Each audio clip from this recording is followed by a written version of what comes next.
பிரியமானவர்களே, இயேசுவின் நாமத்தினாலே அன்பின் வாழ்த்துக்கள்.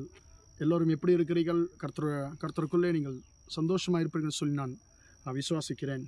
அன்பான தேவனுடைய பிள்ளைகளே, நம்ம எல்லோருக்குமே எப்பொழுதுமே ஒரு கவலை இருக்கும். சில நேரத்தில் நாம் அநேக நேரத்தில் தைரியமாக இருந்தாலும் சில நேரங்களிலே நமக்கு ஒரு கவலை வரும். என்னவென்று சொன்னால், எனக்காக அந்த காரியத்தை யார் செய்வார்கள், எனக்காக அந்த உதவியை யார் செய்வார்கள் என்று சொல்லி நாம் சில காரியங்களை குறித்து சில நேரங்களிலே நாம் யோசிப்பது உண்டு.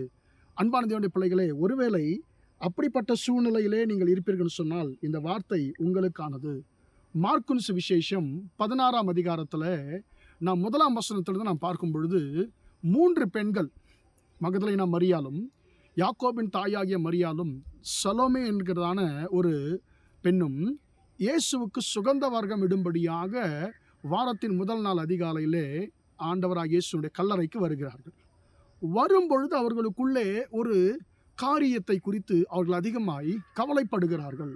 ஐயோ, நம்ம வந்துட்டு பெண்களாக இருக்கிறோம், அந்த ஆண்டவராகிய இயேசு கிறிஸ்துவனுடைய அந்த கல்லறையினுடைய வாசலிலே ஒரு கல் மூடி வைக்கப்பட்டிருக்கிறதே, அந்த கல்லை எவன் நமக்காக புரட்டி தள்ளுவான்? அந்த கல்லை புரட்டினால்தானே நாம் இயேசுனுடைய அந்த கல்லறைக்குள்ளே போக முடியும். அப்பொழுதுதானே அவருக்கு நாம் சுகந்த வர்க்கம் இட முடியும். நாம் புறப்பட்டு வந்துட்டோம், ஆனால் நாம் யோசித்ததான நம்முடைய திட்டத்தில் இப்படிப்பட்ட ஒரு தடை இருக்குது என்று சொல்லி நாம் முன்னாடியே யோசிக்கலையே என்று சொல்லி அவர்கள் பாதி வழியில தான் அவர்கள் வாழ்க்கையிலே அவர்களுக்கு இருந்ததான ஒரு பெரிய தடை நினைவுக்கு வருகிறது. இப்போ பின்ன போகவும் முடியாது, முன்னோக்கி போகவும் முடியாது.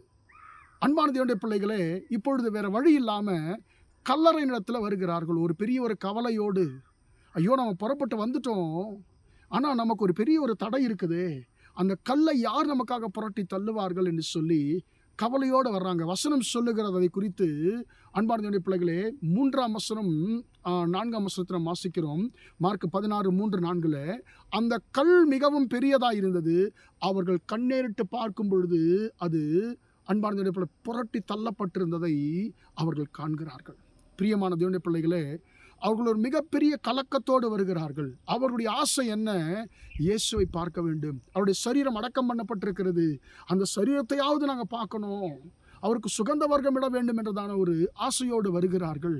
அந்த ஆசையை ஆண்டவர் பார்த்தார். அன்பான தேவனுடைய பிள்ளைகளே, அவர்கள் மரித்து போன இயேசுவின் சரீரத்தை பார்க்க நினைத்தார்கள்.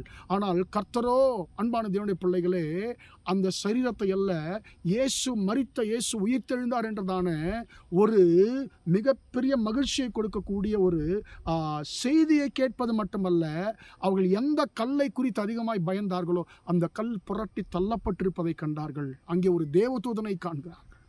அன்பான தேவனுடைய பிள்ளைகளே, உங்களுக்காக கர்த்தர் சொல்லுகிறார், உங்களை பார்த்து கர்த்தர் சொல்லுகிறார், உங்களுக்காக நான் புரட்ட முடியாத கற்களை புரட்டி தள்ளுவேன். எந்த காரியம் உன் வாழ்க்கையிலே உனக்கு ஒரு பெரிய ஒரு தடைக்கல்லாய் இருக்கிறது, எந்த கல்லை பார்த்து நீ பயந்து கொண்டிருக்கிறாயோ என் மகனே, என் மகளே, அந்த கல்லை உன் வாழ்க்கையை விட்டு நிரந்தரமாய் புரட்டி தள்ள நான் வல்லவராய் இருக்கிறேன் என்று சொல்லி இந்த காலை வேளையிலே உங்களை பார்த்து, அன்பான தேவனுடைய பிள்ளைகளே, அன்பான சகோதரனே, சகோதரி, கர்த்தர் உங்களை பார்த்து சொல்லுகிறார், நான் இருக்கிறேன் மகனே உனக்கு, மகளே, நான் இருக்கிறேன் உனக்கு. நான் மரித்து போனவர் அல்ல, நான் மரணத்தை ஜெயித்து உயிரோடு எழுந்தவர். நீ எதை பார்த்து ஐயோ இது என் வாழ்க்கையில மிகப்பெரிய தடைக்கல் என்று சொல்லி கலங்கி கொண்டிருக்கிறாயோ, அந்த தடைக்கல்லை நான் உனக்கு நீக்கி போட்டு உன்னை முன்னோக்கி நடத்தி செல்ல நான் வல்லவராயிருக்கிறேன் என்று சொல்லி கர்த்தர் நம்மை பார்த்து சொல்லுகிறார். எனவே நம்முடைய பயங்கள் எதுவாயிருந்தாலும் கர்த்தர் பார்த்து கொள்வார் என்றதான ஒரு தைரியத்தோடு கூட நாம் முன்னேறுவோமாக. ஜெபிப்போமா? இரக்கமுள்ள தகப்பனே, உம்மை நன்றியோடு துதிக்கிறோம், ஸ்தோத்திரிக்கிறோம் ஐயா. இம்மட்டுமாக அந்த வார்த்தைகளை கேட்ட நம்முடைய பிள்ளைகளை நீர் ஆசீர்வதிக்கும்படியா ஜெபிக்கிறோம்.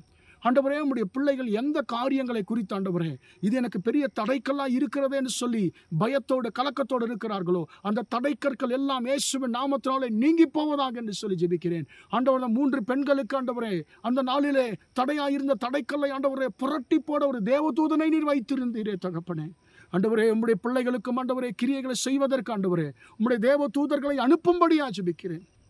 ஆண்டவரே, உம்முடைய பிள்ளைகளுடைய வாழ்க்கையில் காணப்படுகிற எல்லா விதமான தடை கற்களும் இயேசுவின் நாமத்தினாலே புரட்டி தள்ளப்படுவதாக என்று ஜெபிக்கிறோம். தகப்பனே, உம்முடைய பிள்ளைகளை ஆசீர்வதிக்கும்படியா ஜெபிக்கிறேன்.